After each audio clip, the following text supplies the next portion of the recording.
दोस्तों नमो बुधाय, जय भीम। आज हम बात करने वाले हैं सनातन धर्म के बारे में। आखिर क्या है सनातन धर्म? तो आज हम इसी के ऊपर चर्चा करने वाले हैं।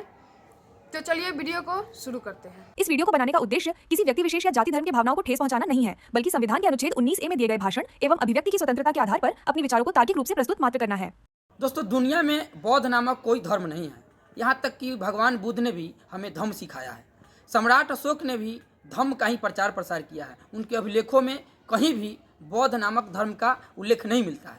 वे जहाँ भी प्रचार प्रसार करते हैं वे धम्म का प्रचार प्रसार करते हैं। उनके शिलालेखों में हर जगह लिखा है धम्म, यंग धम्म लिपि। तो इससे स्पष्ट होता है बुद्धिस्ट विचारधारा में कहीं भी बौद्ध धर्म या बौद्ध धम्म नामक शब्द का प्रयोग नहीं है, सिर्फ धम्म शब्द का प्रयोग किया गया है। अब सवाल है कि धम्म का अर्थ क्या होता है? धम्म का अर्थ है धारण करना। हम जो कुछ भी धारण करते हैं वह धम्म है। अगर हमने अपने जीवन में अच्छाई धारण किया है तो वो सधम्म है। अगर हमने अपने जीवन में बुराई धारण किया है तो वो अधम्म है। भगवान बुद्ध कहते हैं मनोपगंगमा धम्मा मनोसेठा मनोमया, अर्थात मन ही सभी धर्मों का अगुआ है, मन ही श्रेष्ठ है। दुनिया में जितने भी धर्म हैं सभी मन से ही उत्पन्न होते हैं, अर्थात हम जो कुछ भी सोचते हैं उसे ही हम धारण करते हैं, अर्थात हमने जो धारण किया है वही धम्म है। नहीं। अब सवाल है कि यह सनातन धम्म क्या है? सनातन का अर्थ है शाश्वत, अर्थात जो हमेशा के लिए सत्य है। धम्म का एक अर्थ प्रकृति का नियम भी होता है।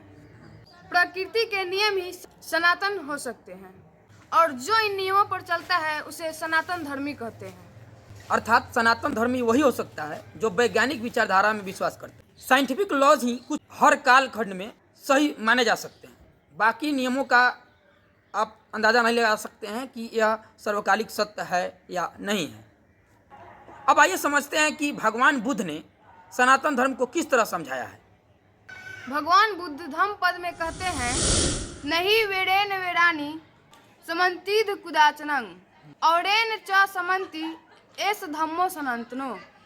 अर्थात भगवान बुद्ध कहते हैं कि आप बैर करके बैर को समाप्त नहीं कर सकते, बैर को आप अबैर से ही समाप्त कर सकते हैं। एस धम्मो सनातनो, अर्थात यही सनातन धर्म है। कहने का मतलब है कि आप अगर किसी से दुश्मनी करते हैं तो दुश्मनी करके दुश्मनी को समाप्त नहीं किया जा सकता है, दुश्मनी को प्रेम से ही जीता जा सकता है। एस धम्मो सनातनो, यही सनातन धर्म है। भगवान बुद्ध ने यहाँ सनातन धर्म की जो व्याख्या की है यहाँ अच्छाई के रूप में की है। अतः जो लोग आज यह प्रचारित करते हैं एक संप्रदाय को एक सनातन नाम से, फलना संप्रदाय जो है सनातन धर्म है बाकी सनातन धर्म नहीं है, तो यह गलत है। क्योंकि सनातन शब्द कभी भी संप्रदाय नहीं हो सकता है, क्योंकि सनातन एक विशेषता है किसी चीज़ के शाश्वत होने की। तो आप कैसे कह सकते हैं फलाना धर्म सनातन धर्म नहीं है? जो लोग दावा करते हैं कि वे सनातन धर्मी हैं वही लोग आज सबसे बड़े अंधविश्वासी हैं। तो आप किस तरह कह सकते हैं कि आपने जो विश्वास किया है वो शाश्वत है? क्या अंधविश्वास शाश्वत होता है? क्या अंधविश्वास नहीं टूटता है?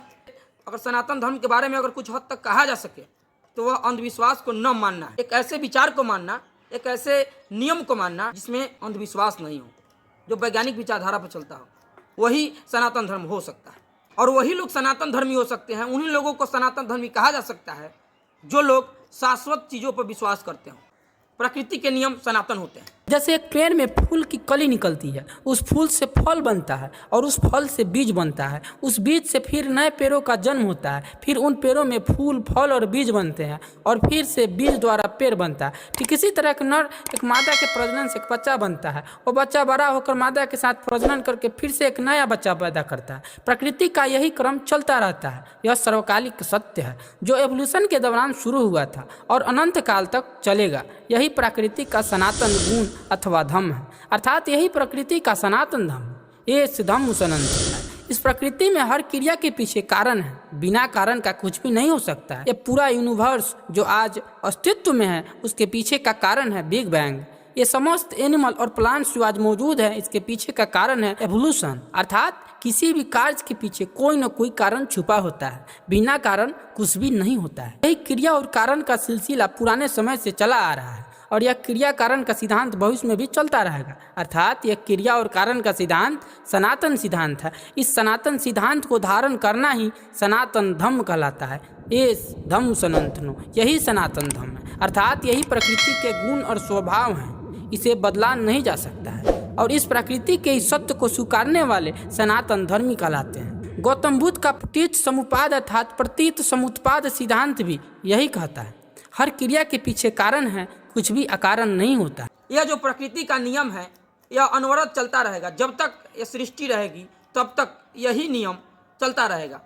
सनातन शब्द का एक अर्थ यह भी होता है कि पुरानी रूढ़िवादी परंपराओं को शाश्वत मानना, जबकि रूढ़िवादी परंपराएं शाश्वत नहीं होती है। बुराई पर अच्छाई से ही जीता जा सकता है, यही सर्वकालिक सत्य है। भगवान बुद्ध ने सनातन धर्म की यही व्याख्या की है।